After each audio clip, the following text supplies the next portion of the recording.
আমরা একটা খুব অনিশ্চিত সময়ের মধ্য দিয়ে এখন আমরা যাচ্ছি। একটা ছাত্র জনতার রক্তাক্ত গণ অভ্যুত্থানের মধ্য দিয়ে একটা ফ্যাসিস্ট রেজিমের পতন, প্রধানমন্ত্রীর পলায়ন, ডক্টর মোহাম্মদ ইউনূসের নেতৃত্বে অন্তর্বর্তীকালীন সরকার প্রতিষ্ঠা এবং সেই সরকারের প্রায় 7 মাস অতিক্রম হতে চলল। এই সময়ের মধ্যে বাংলাদেশের রাজনীতিতে প্রতিনিয়ত নতুন নতুন ইস্যু আসছে। এই ইস্যুগুলো রাজনীতির মাঠকে উত্তপ্ত করছে, আবার নতুনভাবে মানুষ ভাবনা চিন্তা করছে। এইভাবেই অগ্রসর হচ্ছে বাংলাদেশের রাজনীতি।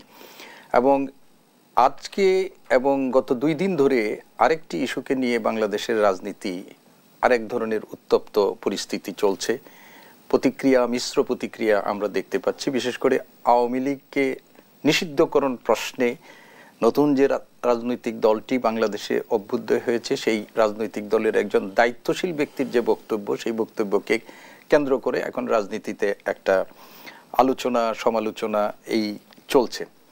তো এটি বাংলাদেশের রাজনীতির এখনকার বাস্তবতা এবং আমি এটিকে কোনো অস্বাভাবিক কিছু মনে করি না। আমরা এটাই মনে করি যে একটা গণ অভ্যুত্থানের মধ্য দিয়ে একটা রেজিমের পরিবর্তন, নতুন বাস্তবতায় একটি অন্তর্বর্তীকালীন সরকার, এবং এই সরকারটি হচ্ছে রাজনীতির যারা মানুষ মুখ্যত তাদের বাইরে আমরা বলবো যে সমাজের বিভিন্ন পেশাজীবীদের সমন্বয়ে গঠিত যে সরকার, সেই রাজনৈতিক সরকার করছে। এখন যে বিষয়টা হচ্ছে যে এই রাজনীতিতে নতুন নতুন প্রশ্ন কেন উত্থাপিত হচ্ছে, নতুন নতুন আমরা জিজ্ঞাসা তৈরি হচ্ছে, এবং এই নিয়ে রাজনীতিবিদ, সুশীল সমাজ এবং টেলিভিশনে আমরা যারা আছি তারা নানা রকমের বিচার বিশ্লেষণ কেন করছি আমরা এই মুহূর্তে এসে, এই প্রশ্নটাও আমি মনে করি খুবই স্বাভাবিক।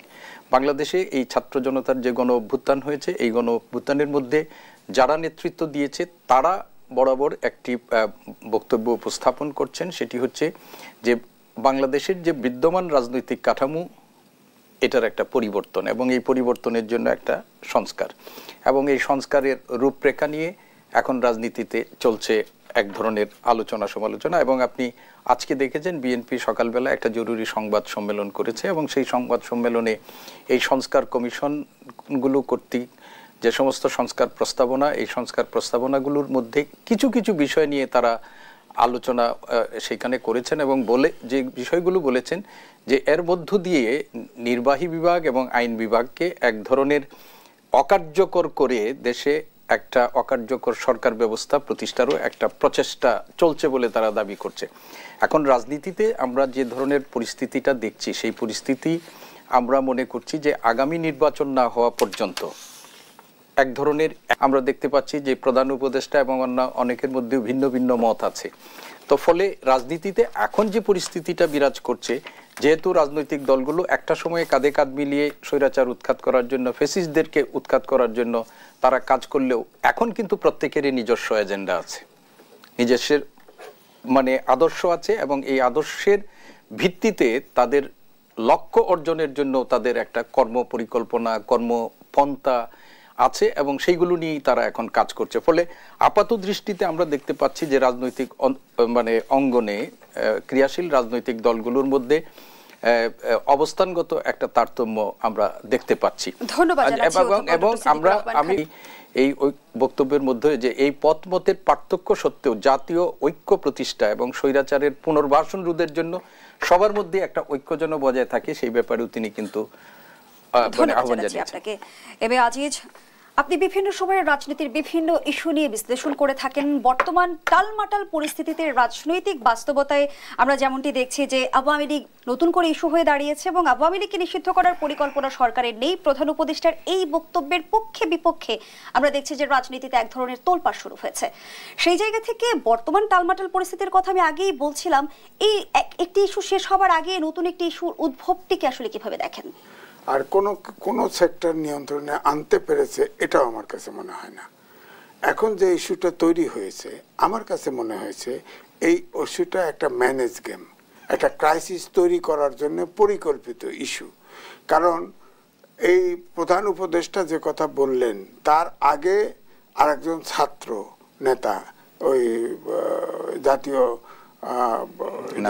নাগরিক পার্টির শাহীন হাসনাত, তিনি বলেছিলেন তার ভেরিফাইড ফেসবুকে এর থেকে আসছে। কিন্তু আপনি আওয়ামী লীগ থেকে ইতিমধ্যে রিয়াকশন এসেছে, যেমন খালেদ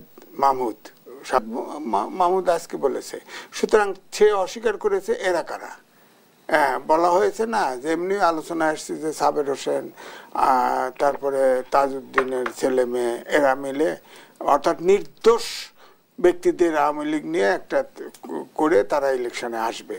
তো স্বাভাবিকভাবে আমার কাছে এটা কিন্তু বস্তুনিষ্ঠ প্রস্তাব, মানে আরাফাত বলছে, হ্যাঁ, যিনিই বলে থাকেন, যাই বলে থাকেন, এটা আওয়ামী লীগের ভাষণ নয়।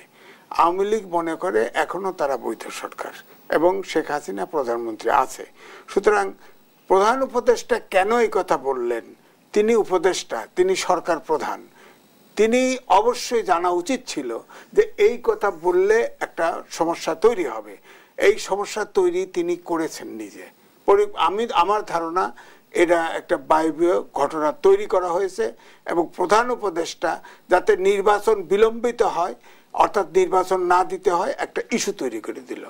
তারপরে আপনি যেটা বললেন সমস্যা, ফ্যাসিবাদের বিরুদ্ধে কিন্তু আপনার সব দল ঐক্যমত আছে, জনতা, ছাত্র এখনো আছে। আপনি দেখেন সেই 10 তারিখে নূর হোসেন সময়ে শেখ হাসিনা বলছিল না যে ট্রাম্পের ছবি নিয়ে তোমরা মিছিল করো, তারপর অপমান করলে পাঠায়ও দিয়েছিল। কিন্তু আপনি দেখেন সেই সময় কিন্তু জামাত, বিএনপি, ছাত্র, বৈষম্যবিরোধী ছাত্র বলেন, ছাত্রদল সবাই নেমেছিল। এখনো যদি সেই ফ্যাসিবাদীরা আসে, এখনো তারা ঐক্যবদ্ধ থাকবে। কিন্তু আপনি বলছিলেন যে ফ্যাসিবাদ বিরোধী শক্তি এখনো ঐক্যবদ্ধ আছে, তাদের ঐক্য এখনো সমুন্নত আছে।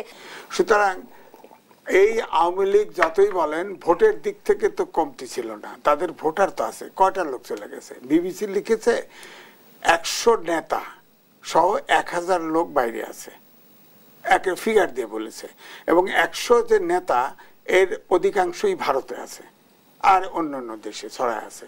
তো তারা তো সব, এখন তো ইন্টারনেটের যুগ, হোয়াটসঅ্যাপে কথা বলা, নানান রকম ইনস্টাগ্রাম, অনেক কিছুতে কথা বলা যায়, তারা কথা বলতেছে এবং তাদের প্ল্যান সব কর্মী লেভেল পর্যন্ত জানতেছে। তো এখন ধরেন ভোট হলে তাহলে এই ভোটগুলো কার পক্ষে যাবে? হ্যাঁ, নারী ভোট 50%। জামাত বলে নারীরা এখন যে কোনো ড্রেস পরতে পারে। হ্যাঁ, আবার লোক দাঁড়িপাল্লায় ভোট, জামাতে ভোট দিলে সামনে মারা মানে পরকালে অনেক সম্পদ, সহায় সম্পদের মালিক হবে। এগুলো হলো ভোটের ক্যাম্পেইন, ভোটের জন্য বলছে। আবার বিএনপি হয়তো ধরে নিছে যে এতগুলো ভোট কোন দিকে, একদিকে টিল করলে তো দুই পার্টির যে অবস্থা, আরেক পার্টি যার যে পক্ষে টিল করবে সেই পক্ষে তো জিতে যাবে। বিএনপির ভোট বেশি থাকলেও আওয়ামী লীগের ভোট যদি বিএনপির সাথে যোগ হয় বা জামাতের সাথেও যোগ হয়, তাহলেও কিন্তু বিএনপির ভোট কম পড়ে যাবে, এটাই সত্য। সুতরাং এখন জেতার পলিটিক্স চলছে। আর ছাত্ররা যেটা করতেছে, ছাত্রদের সম্পর্কে আমার বক্তব্য হচ্ছে, ধরেন আমার থানা, পাবনার সাতিয়া থানা, আর ছাত্ররা কমিটি করার লোক পায় নাই, সব ছাত্র শিবিরের প্রলোভন দিয়ে কমিটি করছে এবং সারা বাংলাদেশে তাই হচ্ছে। ওই ছাত্রলীগ অথবা নরম ছাত্রলীগ নেতা বাদ দিয়ে আর ছাত্র শিবির দিয়ে কমিটি করতেছে এখন। তো সুতরাং এরা ভোটের সময় আপনি জানেন যার যার ভোট তার বাক্সে পড়বে। ওয়ান্স শিবির, ফরএভার শিবির, ওই ভোট তো আসবে না। ধন্যবাদ জানাচ্ছি। এই জন্য আমি বলছি যে এটা একটা যা চলছে, এটা ভোটের গেম চলছে। জি, কারণ আওয়ামী লীগ রাজনীতির মাঠে পুরোপুরি নিষ্ক্রিয়। সেই আওয়ামী লীগকে তর্ক নিয়ে আমরা একটা তর্ক বিতর্ক করছি বা কেন? ধন্যবাদ আমার সহযোগীদের এবং আপনাদের।